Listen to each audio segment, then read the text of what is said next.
What do you call a white woman who adopts two black kids from a destitute Caribbean country and provides them with opportunities they otherwise never would have had? Obviously, you call him a racist. Now, what do you call a black professor who calls for the systematic oppression and discrimination of white people? Well, of course, that's an anti-racist. Leftist culture is shit. Never tell them who I am. Well, how dare I'm a man. 6 shooters in both my hands. I'm a cold-blooded brother, a real bad mother. Watch out, honey, here I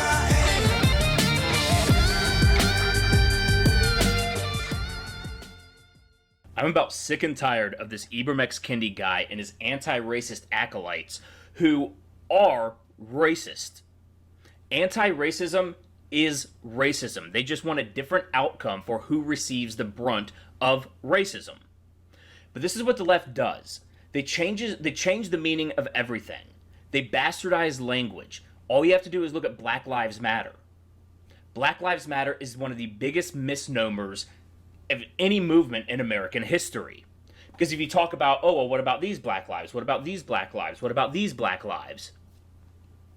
No, those don't matter. Those don't matter.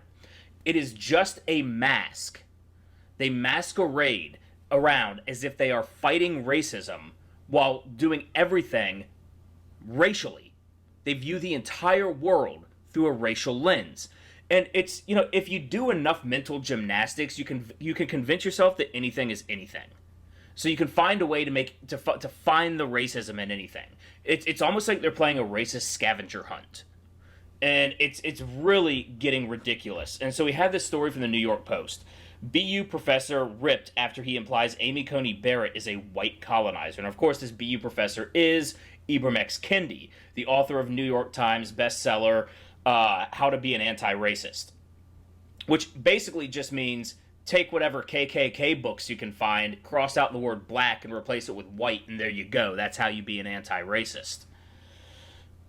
So a Boston University professor is facing calls for his termination after he suggested President Donald Trump's Supreme Court nominee Amy Coney Barrett is a white colonizer who uses her two adopted Haitian children as props. Ibram X Kendi, author of New York Times bestseller How to Be an Anti-Racist, made the comments on Twitter Saturday.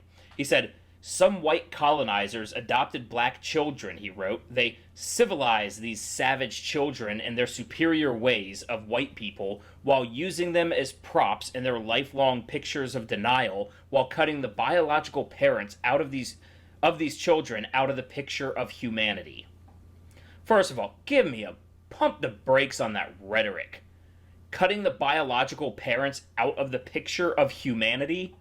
First of all, you have no idea what the background of these kids who are being adopted are.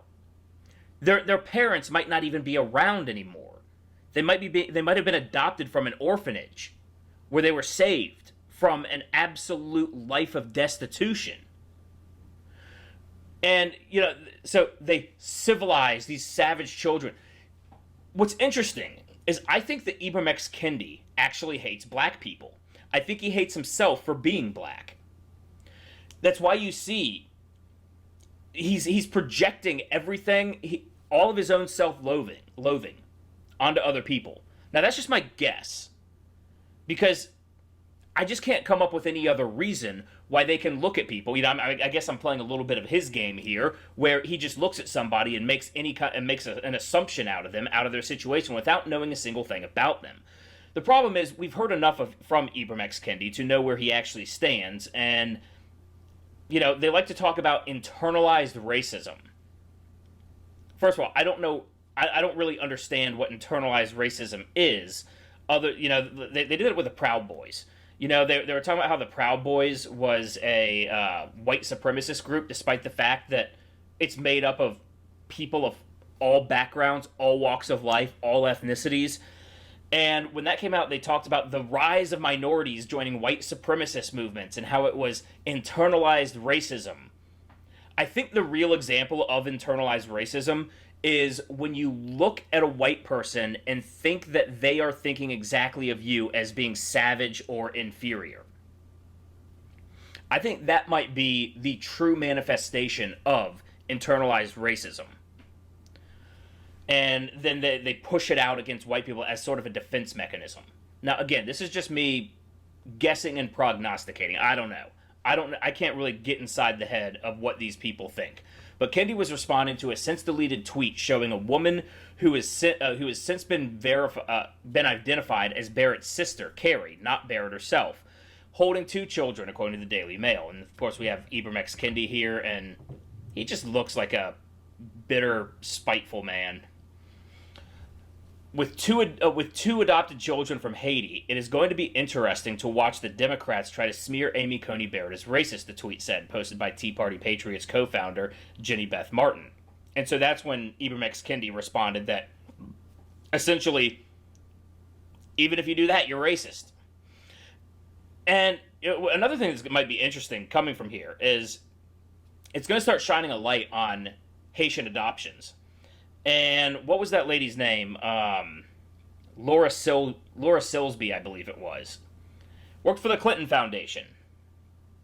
Got arrested smuggling 33 children out of Haiti, presumably to be trafficked. Now, she said she worked for a child refuge, and I believe it was Idaho.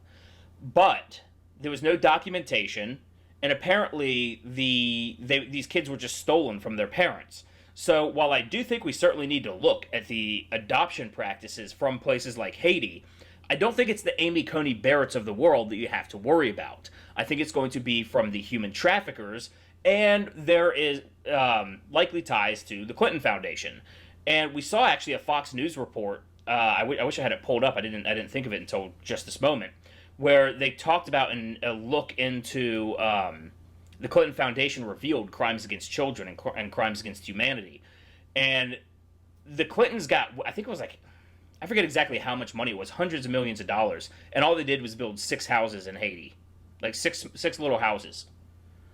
And it seemed like they were just ripping off the entire country. And then you had all the children that went missing.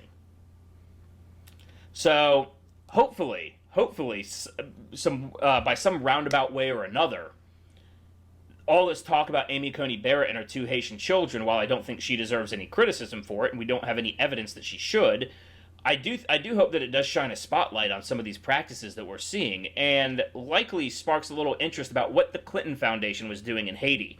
Because if you go to Haiti, they despise the Clintons there, because the Clintons essentially just pillaged their already destitute island after I forget what the hurricane was. But when Haiti really got decimated there. But I do think it would be interesting to see if this leads to further investigations into that. So it was later revealed that the 2 children Barrett's sister was holding were not adopted by the judge, but Barrett does have 7 children, 2 of whom were adopted from the Caribbean country. And you never hear them call out the leftists for this. There was a big trend going on where you had all of the celebrities were adopting these, whether they were from Haiti, whether they're Haitian, whether they were from Africa, but poor black kids from poor black countries. And you don't see them getting any kind of stank eye over this. No, they got hailed as humanitarians. But the second somebody who was in Trump's camp does it, all of a sudden, well, they're white colonizers. Maybe, just maybe, they saw an opportunity to give 2 children a better life that they never would have had. And, the whole, another thing about Ibram X Kendi, what he said, where was it? Some white colonizers adopted by black children, they civilized these savage children in their superior ways of white people. Way to paint white people with a broad brush. Now, there was I think it was a Pew Research poll recently that asked, that polled different races and asked them, how important is your race to you? And there were 2, on the side of important, there was extremely important and very important. White people got a grand total of, I think it was 10 to 15%, while black people were at 74%. So they try to paint white people with a broad brush, or Ibram X Kendi does here. But white people don't hold their whiteness in any kind of esteem. We, by and large, don't care about it. Of course, I'm speaking generally. I'm sure like you said, there are about 10 to 15% of white people that did find their racial identity important. It's not like there's nobody. But generally speaking, there is no ways of white people. You know, if you when you grow up, like when you're in school, you know, like the white kids aren't just like the white kids. You got your goth kids, you got your nerds, you got your jocks, and they all adhere to different cultures, different cultural influences. They're not monolithic. And I think part of the reason that is because white people don't tend to really care about their race all that much. But as you see, it tends to be that a lot of black people do care about their race. And that is further galvanized by people like Ibram X. Kendi, who make everything about race, who view the entire world through a racial lens. It's really, really gross. So, let's see. Even so, Kendi doubled. Where was I? Right? Oh yeah, okay. So, yeah. So it wasn't Amy Coney Barrett's children. Even so, Kendi doubled down, writing that whether this is Barret or not is not the point. It is a belief too many white people have. If they have or adopt a child of color, then they can't be racist. Who goes and adopts a child and spends likely hundreds of thousands of dollars on their own money to raise them just to prove that they aren't racist when they really are?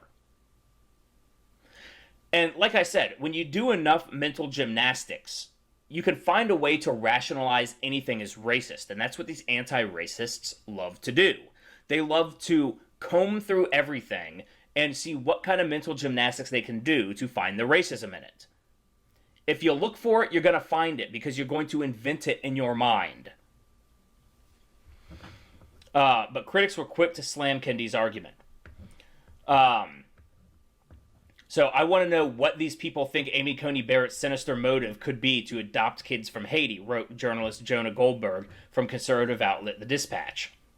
Yeah, what are the racist motives? At the end of the day, you're coming out of your own pocket, and you are improving somebody's life. But only somebody like Ibram X. Kendi can find a way to make that an evil deed. Someone else said, I mean, spell it out. Even if you're against interracial adoption, what makes you think she's evil for doing it? I mean, come on. Dems have descended to a new low, conservative talk show host and author Trish Reagan wrote. A Dem strategist is actually attacking Amy Coney Barrett by suggesting something sinister in the adoption of her children from Haiti. Wow. America should never forget this. No, we shouldn't. And it's this critical race theory. Critical race theory has infested our institutions and our culture. And it is nothing but racism. It reinforces racism and just turns the camera to a different place. You know, it just refocuses where they think racism should be aimed. Ibram X. Kendi himself said that you fight discrimination with discrimination. I believe what he said was discrimination that results in inequity is bad, but discrimination that results in equity is good. But at the end of the day, we are individuals. We are not defined by the color of our skin. And so what might be somebody's where you might be able to extract from somebody, you're going to put some person down so low that they can't get back up.